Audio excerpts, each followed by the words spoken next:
All right, so we have successfully made an index page with a list, an unordered list, and we've put some styling to our list. And now we're going to cover some JavaScript. We're going to intersperse some JavaScript into our super cool project that we've created here.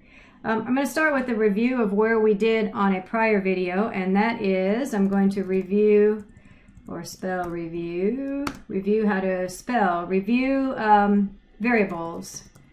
And so what we did the last time is we created a variable, and I'll call it var. We have to put this in a script tag. So now that we are interspersing HTML with JavaScript, in order to do that, remember I need to make sure I recreate an HTML script tag, which is an HTML tag that says browser anything in here, realize that it's JavaScript. And so we created a variable, and I call it my name equals, and we ended up, in order to get the name, we put up a little prompt window that asks the user for their name. And so we would say, what is your name? What is your name? And last time we put a little placeholder text in it, but I'm not going to do that in this case. I'm just going to ask the user what their name is. And then remember that whatever they type into that prompt box gets put into this variable. And so let's just see that happen in the short run. I'm going to refresh, and it is asking what is your name, and then I put Kirsten in because that's my name, and that gets put into this variable, but I haven't done anything with it. And so what I'm going to do next is I'm going to use JavaScript to write HTML. So it doesn't make sense to say hello HTML, so I'm going to comment that out, and instead inside this JavaScript the JavaScript tag, I'm going to write HTML and link that together with concatenate as the name.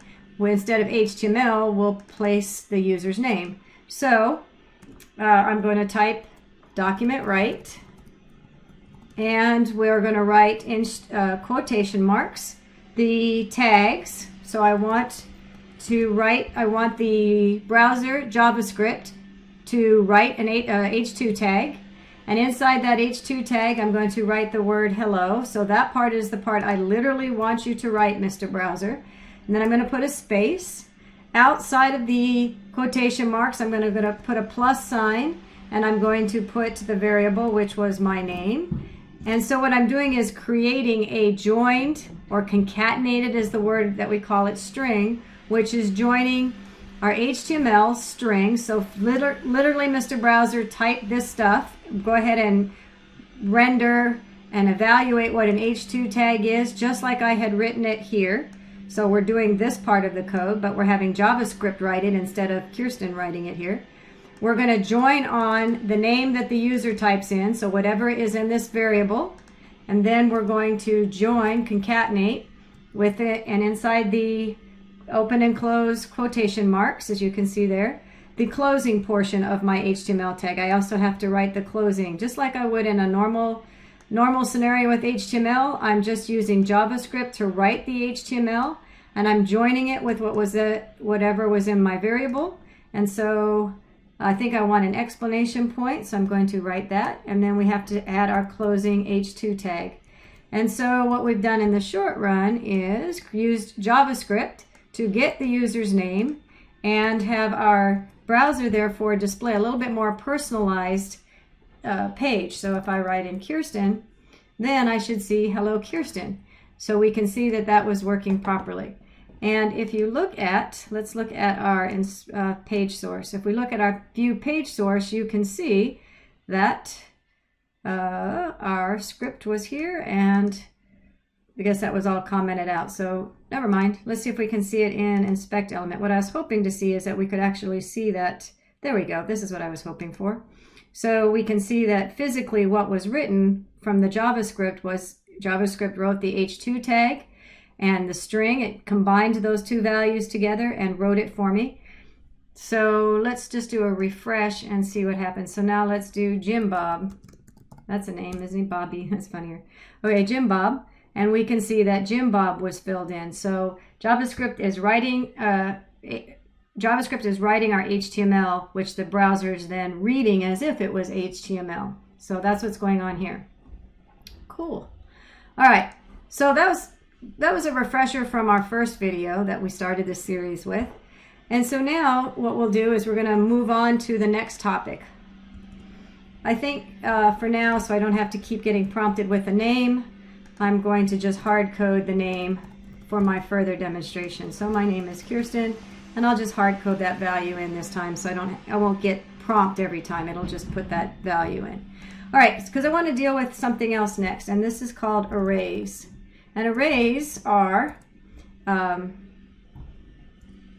similar to a variable, except that in our variable, anytime we put something new, like if I had then put my name equals Jim Bob, for example, there's only one value that's ever going to go into this variable. It's either going to be Kirsten, or it's Jim Bob is going to replace Kirsten, so, or whatever's in there. So this variable can only hold one value. Well, sometimes that works well and sometimes it doesn't. If you can imagine, if we're writing a to-do list, so if we wanted to do a to-do list like create a website, and okay, and then oops, I tried to fill in some cool stuff for me. I want to create a website. In fact, let me even do this more.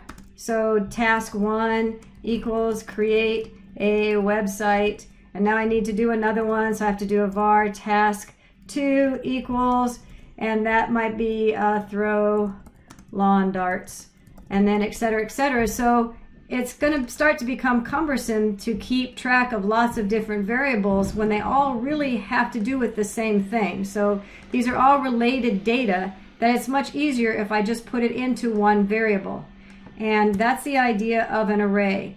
So let's call this a task list instead of task. So in here we're going to put in a combination of all of the things that might apply to a task list. And when we do an array, we put it in open and closed, what's that? Is that a bracket? No, that's not a bracket. Open and closed brace? I don't know, that's a curly brace, so that must be a bracket terminology, right? One of these things.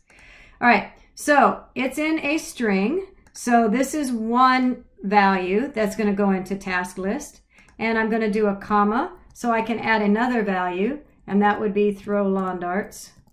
Throw lawn darts.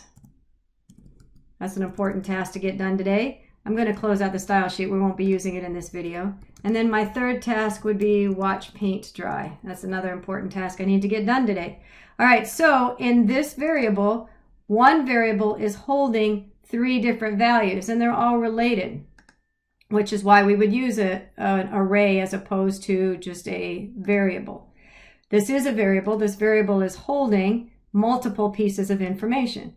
So if I needed to print out or get to just one of these values, I can't just type in, so if I did like document write task list, right, task list, how does the browser know what to type? What are you even referring to?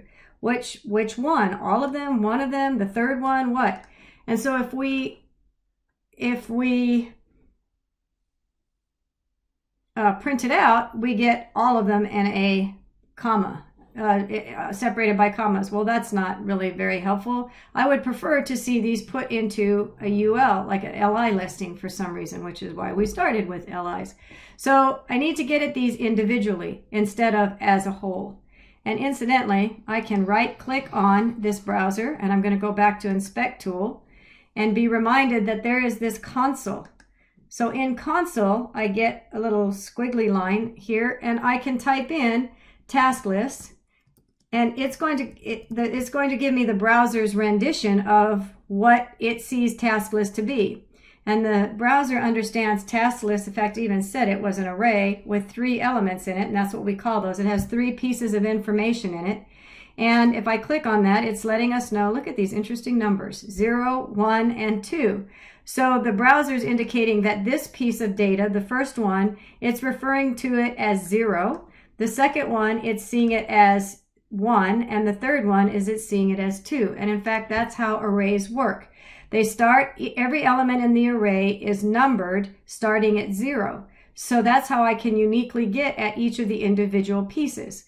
In other words, let's just do it here. If I do task list, and the way that we identify that again is with those brackets, and I say 0, So you can see that the browser's coming up with the answer. Oh, that's create a website, because task list number 0 is that one. So if we did task list 1, we should get throw lawn darts. So let's try that. And we in fact do. So it's through these what we call indexes or numbers that we get at each individual piece. So we have to address the variable name and then the index number of the element that we want to access. All right, so I'm going to close this out. That was a good example. So if I want to document write, create list, I'm going to do a 0 here. So I should just be, instead of writing out this long fancy schlemazel, let's go ahead and refresh, and we can see just create a website. So that seems to be making sense. So let's take this newfound knowledge of our task list and arrays and plug it into our LI here. So what I'm going to do is intersperse again my HTML with some JavaScript. I think we're good with this example, so I'm just going to get rid of what we've had in here before and replace this with our elements from our array. So our LIs are going to be 1, 2, 3, our task list. And so I need to make sure I put a script tag in here. So can I put it right in the middle of my LI? Sure. So in my script tag, I'm going to do document write, and then we're going to put task list of 0 and parenthesis. So what we're doing then is just hard coding. We are writing by hand, if you will, whatever's in 0. And let's just copy those for 2 more. So I'm going to copy this in here, and we'll replace this with 1. And then I'm going to copy this whole thing and put it in 2. And let's make sure I did it correctly. So we should be able to see in our ULs, we don't, which means I've made a mistake. Didn't intend to, but this is a great scenario because we all make mistakes, even people on videos who try to act super cool. So if I go to inspect element and I go to console, again, it should let me know what the error is. And so it's definitely saying task list is not defined. So that's where I've made my mistake. And it's even trying to give me an indication of what line number it's on, 30, 31, and 32.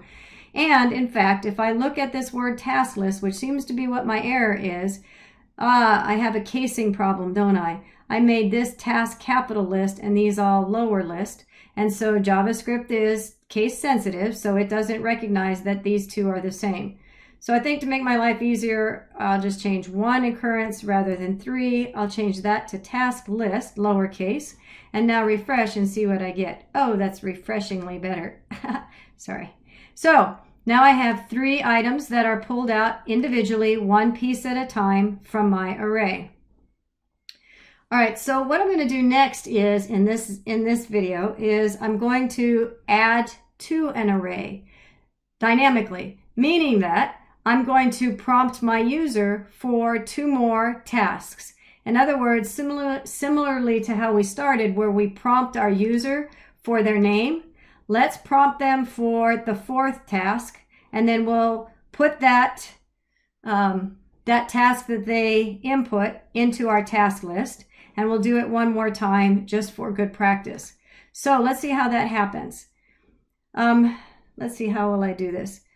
I think for the short run, I will get rid of you, and I'll demonstrate how to do it, and then we will apply it to our LI. So I'm going to create a script tag. And in our script tag, we're going to get an item, var an item from our user, and we'll ask them prompt, give me another task. Okay, and so they're going to leave the semicolon off for now. That's a discussion for another day. So they're going to give me a value. So they're going to type in something new that's going to be very important to get done today. And the way that we put that item into our array is with the word push. In other words, let me just type it out. An item dot, spell it right. And nope, I'm doing it wrong. Task list. So stop talking and typing at the same time. Task list dot push, and then we're going to type in an item. And so what that's going to do is it'll append this item and append an item to the end of the array. Spell array, okay. So in other words, whatever they type into an item is going to go into task list number 3. So let's just, let's do a document write, and I will do task list 4, because that's our 3 is our next one. Task list 3, just so we can see this happen. So let's go ahead and refresh. Give me another task. So we recognize that 0, 1, and 2 have been displayed. It's now asking us for another task, a new task here. And then as soon as I click on here, OK, this value is going to go into an item. And then an item is going to be pushed, which is a word meaning put that at the last element of this array, which we happen to know is going to be array element number 3, 0, 1, 2, 3. So let's just click on OK. And it did print task list of 3. And let's go into our inspect tool and just verify. I'm going to type in what does task list look like now. And you're going to see that there's 4 elements in that array. See how it says 4 right here? And you can see that that 4th one is the one that we pushed to the end. So you don't need to keep track of, in this case, how many elements are already in there. JavaScript is going to be smart enough to know I'm just going to tag it on to the end, and then everything is going to go sequentially from there. Meaning that if we do this one more time, and I do one more task, then that's automatically going to put into, well, you and I know it's going to go into 4, right? Because that's the next one in a row, 0, 1, 2, 3, 4. So let's just do that to prove the theory. Give me another task, task 1. And then the second one, we'll call it task 2. And then when we do task 2, we have 2 side by side. Let me refresh my page. Oh, I can't. So let's do task list again. And it is not, see, looks like I have an error. And, oh, I know what my error is. Again, I didn't mean to do this, but look what happened. So everything was copied, but here I'm getting a null. And that's very strange. What happened? Why am I having a null? I did everything. I prompted and I pushed. And I think what's happening is task list 4, 0, 1, 2, 3, 4. It's only getting 4 elements. Let's remove this var before I explain if that's exactly what's happening, so I can prove to myself that it's correct. So task 1 and task 2. And now I'm getting the task 2, and I'm going to put in task list. Okay, so now it's working correctly. So again, an error I didn't anticipate encountering, but a great one to encounter in case you do. And that is the fact that because I put this word var, I reinitialized that anytime you have some code and you create an initialize, create, or it's not initialize, it's the word is actually declare. Declare a variable for the very first time, which is what we did here. And then we use it again. We don't need to declare it again. It's already been declared in the context of this page, of this code. So we only declare it once. And then the second time we use it, it's just, we've already declared it. So now we're just putting in a new value. So we don't have to declare it again with that var. In other words, declaring is, it's setting a space in memory. It's creating a bucket for our information. And so we don't need to create that same bucket twice. We've already created it once. The next time we use it, we're going to use that same bucket that we've already declared and put a new value in it. So once I did that, then it seems to work just fine. So I don't need another var there unless I'm creating a brand new variable. If I created a brand new one, then I would need a new bucket name, or if creating a new bucket now, I would have to declare a new one, but then I would have to make sure that I put that in here. Does that make sense? Hopefully that makes sense. So now let's run it again just to make sure everything is still working. Task 2, and it all still works just fine. Except this says task 1 is not defined. So where are we getting that? So I'm getting an error. Oh, because I have task 1 here. Don't know where that came from. That's what it's upset about. All right, so best not to ignore errors that came up, best to. So it saw that I had here in the console this word task 1. Well, there is no task 1, and so I got task 1 is not fine because it was never declared or created. So that's what that's telling us there. All right, so let's finish up this example. I'm going to close this out for the moment. And what I think I will do is I want to include these in the LI. So I'm going to move this information up into my LIs. I need to put it as a script tag because this is JavaScript. Okay, and I'm going to move all my JavaScript into some script tags. And so the idea here is that instead of document writing it, could do this all at once, make my life easier. Instead of just document write what was actually put into that array, I'm going to also include the LI. So remember up here where we incorporated HTML with our JavaScript values that we got dynamically?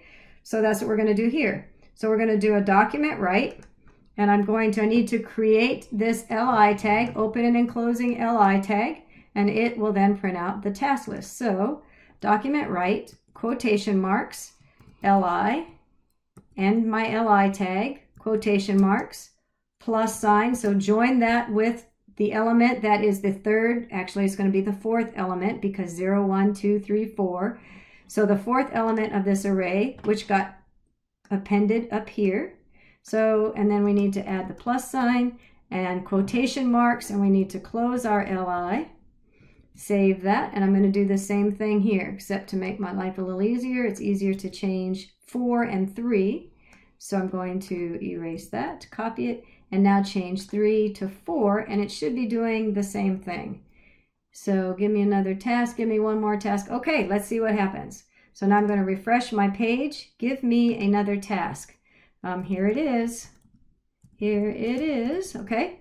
And see how it got appended down to our LI because the browser is, JavaScript is writing our HTML. The browser is interpreting that HTML as HTML, and also the string, the value that was the fourth element, element number 3 in our array. That part gets kind of confusing. Let me just add one more last task.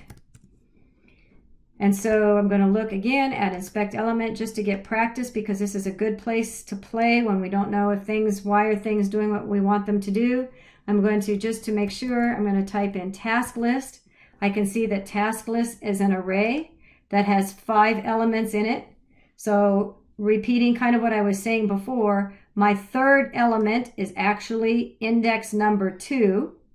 So right here where it says task list 3, that's actually my fourth element. So my fourth item in the array is index number 3 because we started at 0. And then my fifth element in this array is index number 4.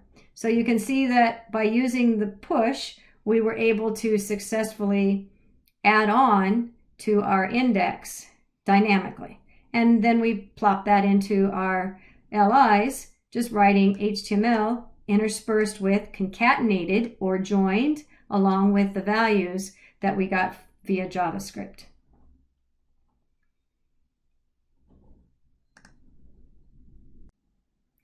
So your homework assignment, your challenge before you start the next video is here is a starter that I've created for you. So I have a H1, okay, great. And what I've done is created an empty array for you. So this is how you create an empty array. There's nothing in it. So in our example, we had started off with some values in it. So this time we're going to not have any values in it. And you, from our last video, using the push, should be able to add values to our array.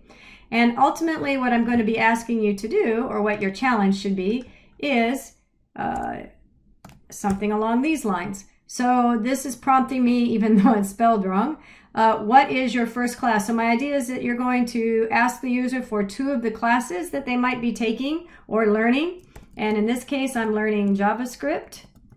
And so I'm going to enter that.